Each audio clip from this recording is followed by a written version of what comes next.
The year is 1962. You're in Houston picking up a pack of zigzags. While rolling a smoke, you hear of the expansion baseball team coming to town, called the Colt 45s. That name only lasted 3 seasons before the present team's name, the Astros, was introduced in 1965.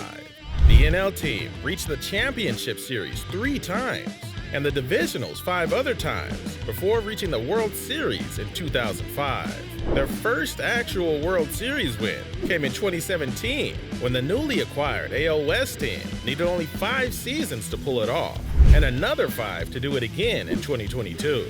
This year brings a different team with many of the same pieces as that championship team. Early in the season, the Astros got off to a sluggish start, but after sweeping the Braves at home in Atlanta during a 3-game set from April 21st to the 23rd, the Astros took off, leaving the 500 mark behind. Momentum picked up even more as second baseman Jose Altuve was reinstated after missing 8 weeks in May and June, and even more so when they reacquired Justin Verlander at the trade deadline. Let's go over some of the most important players on the team. To start, we have their recent addition to the 2000 hit club, number 27, Jose Altuve, who's hitting above 300 while also delivering a .916 OPS. He gets on base, where his finesse has allowed him to take over 12 steals. His defense has also been solid, fielding at a .985 percentage, which is about the expectation for the veteran second baseman.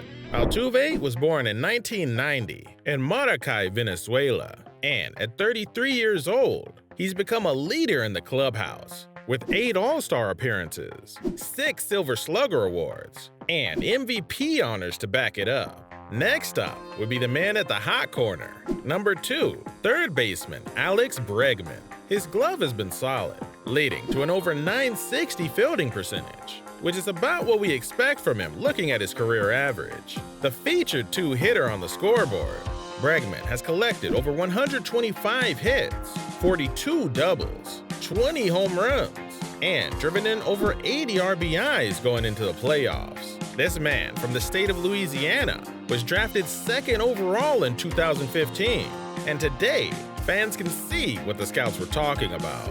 Next, returning to his full-time role as the right fielder, number 30, Kyle Tucker, has become a reliable 3-hole hitter after a few years at the major league level. This year alone, Tucker has been able to get a .903 on-base percentage while snatching up over 24 bases and coming around the base paths to score 70 times. Out of over 130 hits, 50 have been for doubles, 25 for home runs, and to cap it off, he's driven in over 100 RBIs going into the playoffs. Not many can do better in today's game, which is why he's been featured in the 3rd spot in the lineup almost all season. The cleanup spot has been filled by multiple hitters, including second prospect Yainer Diaz, who has firmly proved himself to be a valuable asset to the team, able to catch and play some first base, which came in handy when Jose Abreu went on the 10-day injured list, though he's been back in action since August 23rd. In his rookie campaign, 24-year-old Diaz has collected over 75 hits, over 35 for doubles, and over 18 round trippers. He's slugging a .540 percentage, and more importantly, driven in over 45 runs. This young man is special and has taken over first baseman duties, that almost being his primary position this season. In addition to the young rookie catcher, designated hitter number 44, Yordan Alvarez, has been a suitable cleanup hitter for the Astros, with a .939 OPS and slugging a solid .556. In the past 2 seasons, he's driven in over 200 RBIs, to which he's added over 70 more this season. The 26-year-old Alvarez has produced over 80 hits, of which 37 have been doubles, and over 21 have been homers. Next, right fielder Chas McCormick has improved offensively when compared to the last 2 seasons, which were the first 2 of his major league career, and that's resulted in him hitting for more power. 19 home runs now instead of 14 in the last 2 seasons. He's also driving in more runs, with over 55 RBIs this year compared to 44 last year and 50 in 2021. This 28-year-old outfielder holds a career fielding percentage of .989 in left, .996 in center, and has a perfect fielding percentage in right, backing up the cleanup spot with a .536 slugging percentage and a .905 OPS. You can see how strong the offense is in Houston. As we all know, when an athlete reaches their mid to upper 30s, you begin to wonder when their performance will start to slip or their production at the plate will start to falter. For 36-year-old first baseman Jose Abreu, this has not happened quite yet, completing another 100-hit season, over 10 of which went over the fence, shows that he's ready for this postseason run. He can still drive the ball and knock in runs, with over 25 doubles and over 55 RBIs in his limited role. After coming back from the injured list in late August, he should be rested and focused on bringing another World Series title to Houston. There are two other hitters that deserve mention. One is shortstop Jeremy Pena, who's in his second season in the majors and has produced consecutive 100-hit seasons, while also playing his position well on defense and sporting a .974 fielding percentage. The next guy that deserves mention is a utility player, number 14, Mauricio Dubon. He came through San Francisco via the Giants and ended up on the World Series winning Astros in 2022. This season, he's collected over 100 base hits, over 25 doubles, and has produced over 60 runs from the bottom of the lineup. Helpful, considering most of the scoring is created from hitter 1 through 6.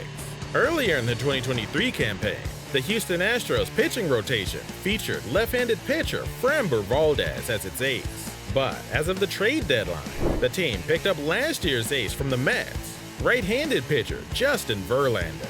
This crafty 40-year-old veteran, since rejoining the team, has gone 3-1 with an ERA of .338 and collectively has struck out over 100 batters. Smart move for the franchise to add depth to the starting pitching position. Number 59, Framber Valdez, has been solid with a 9-9 record and a .355 ERA. He started in 24 games, supplying 2 complete game shutouts on over 150 innings pitched. During that stretch, he struck out over 150 batters and given up only 136 hits.